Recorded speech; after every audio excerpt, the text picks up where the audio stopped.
Avengers!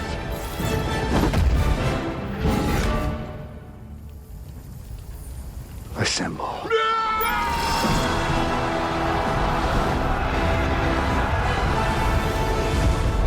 Hello everyone, thanks so much for joining me here today as we get to talk about one of my favorite subjects, comic books. My name is Jose. I love comic books, I love talking about them, I love sharing them with you. Feel free to follow me on social media if you would like. Links are in the description below. So, I'm doing a short story. This is Avengers 300 from 1988, but that's not what we're doing. We are actually going to do a backup story. I'm going to show you the original scans, and then I'm going to show you the digital version of the same story. Sometimes the scans, as great as they are, because it does look exactly like the actual comic book that came out back then in newsprint. This is digital is easier on the eyes. So all right, so here we go. So this is the backup story. The main story this is Walter Simonson's, I think, first or third issue.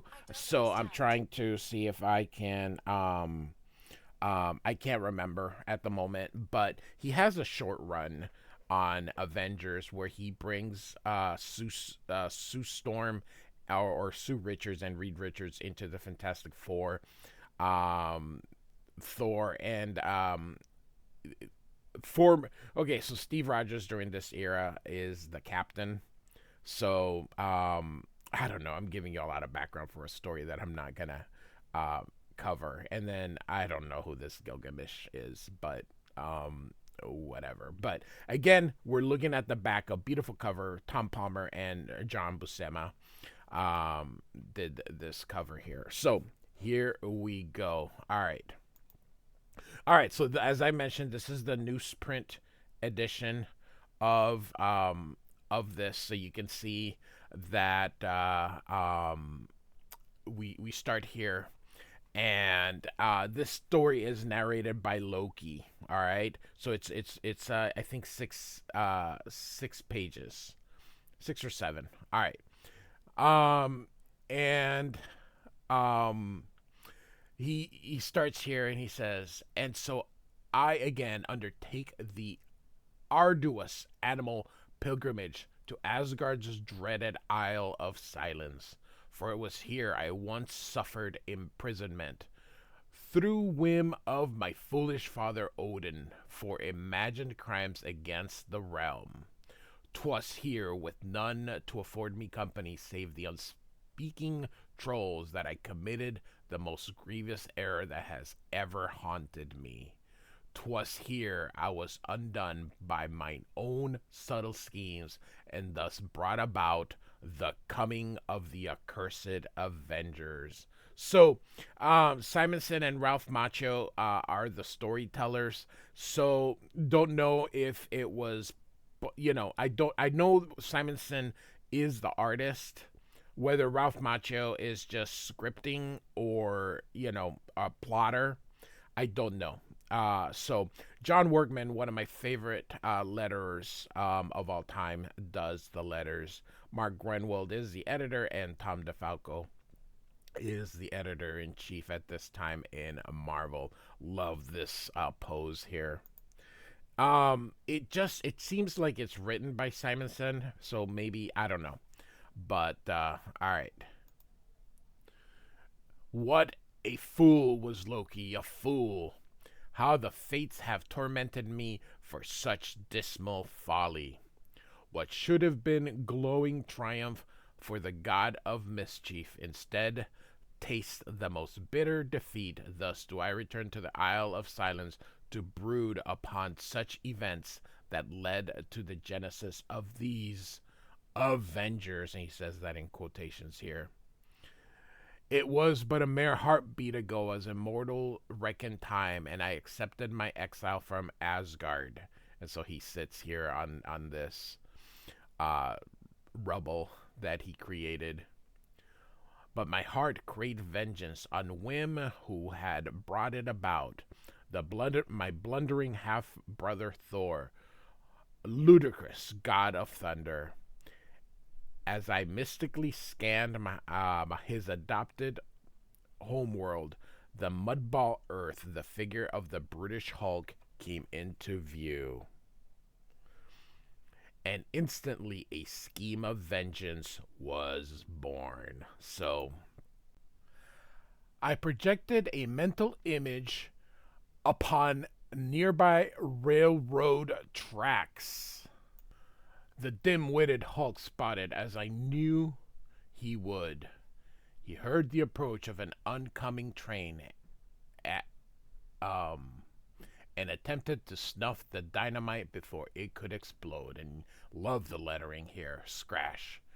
His plunge damaged the trestle, and the multi-wheeled conveyance headed for almost certain doom. And so one of the conductors says, "Look, that head jutting through the tracks. It's the Hulk. He did this. He's trying to kill us all. I can't stop in time." And of course, the Hulk, he does his best Superman impression here, and the train goes over it. But at the last possible instant, the behemoth braced his back, supporting the tracks and allowing the train to pass over safely through the vehicle's engineer though the vehicle's engineer never knew it. I don't know if this is possible. Like, if the track doesn't, wouldn't the train just, I don't know. I know that Superman the movie did it as well, but would the train really continue? Wouldn't, because the tracks are broken. You'd have to align them perfectly. So I don't know. The humans soon spread the alarm, and Rick Jones, a mortal who had been at Dr. Bruce Banner's side when he first became the Hulk, reacted predictably. And he's like, "It can't be." And you can see Hulk here with the tracks destroyed. If the Hulk is innocent, he needs help. If he's guilty, it'll take someone with equal power, like the Fantastic Four, to stop him. And so he calls the Fantastic Four here. Calling the Fantastic Four, condition red. Contact the Teen Brigade. Hulk must be found. Do you read me? Love the innocence of the 60s, which is when this story came out in 1963. I'm sorry, not this one, of course. This is a reprint, but the original. And so, I diverted the radio waves to reach another ears, my hated half-brother in his mortal guise as Dr. Donald Blake. And so he gets that. And so he diverts it, and it goes into the radio. "Sounds like a call for Thor. The Teen Brigade is located in the southwest. If this concerns the Hulk, it must be serious. And so the time has come for," and so he hits the cane, which turns him into Thor. During this time, he had to share Donald Blake. So, other superpowered buffoons answered the summons as well. And so here we have Iron Man, not Giant Man, Ant-Man, Wasp. And so, "Why art thou surprised? Thou did send for me." Oh, sorry, this part went first. "It seems the gang's all here, lads. The other arrival complicated affairs for me. I needed to separate Thor from the rest. A simple illusion cast the Hulk. No need to disturb the other." So he thought he saw Hulk.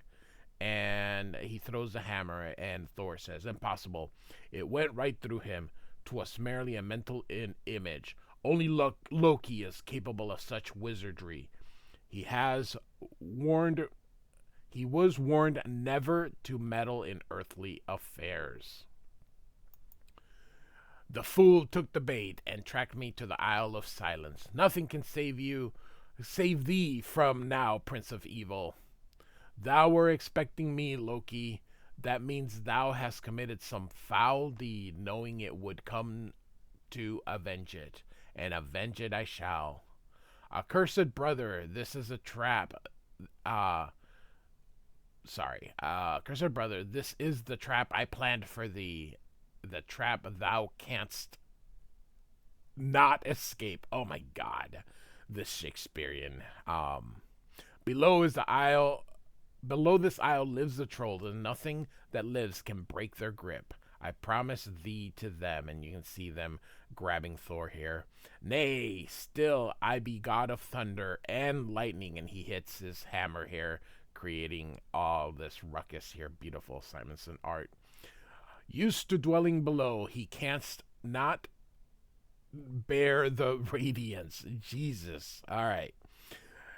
A simple magnetic current from my hammer will draw thee to me. Wait, what are you doing? Says Loki. With noble Odin's permission, I shall bring thee to Midgard. There you will find others waiting for you, and others almost as powerful as I. And so he takes Loki here. On Midgard, in a huge factory, the forces I had set into motion played on, and so Hulk is battling the Avengers here. All right, Hulk, I tried to reason with you, but now I'll play it your way. And Hulk says, I'm through being hounded. And so Thor arrives and says, stop, you have no reason to fight. This is Loki, my arch enemy. He planned the Hulk's involvement in the train wreckage to provoke mine appearance. And Hulk says, Loki, huh? You got me into this jam. Let me have him, Thor. And so Loki says, back, you human. No mortal may lay a hand on Loki. And Iron Man says, he made himself radioactive. I love it. And in so performing such an unaccustomed feats to deal with these mortals, I expended vast amounts of powers. I was unaware that nearby the Ant-Man was moving a certain switch, opening a trap door beneath me, causing my fall into a lower chambers where lead-lined tanks awaited their radioactive cargo for eventual disposal. The lid slammed shut, and the radioactive state I had so foolishly taken on to dazzle mine enemies was far too weak. Was far too weak to quickly emerge. Sorry. Slam. Here it closes.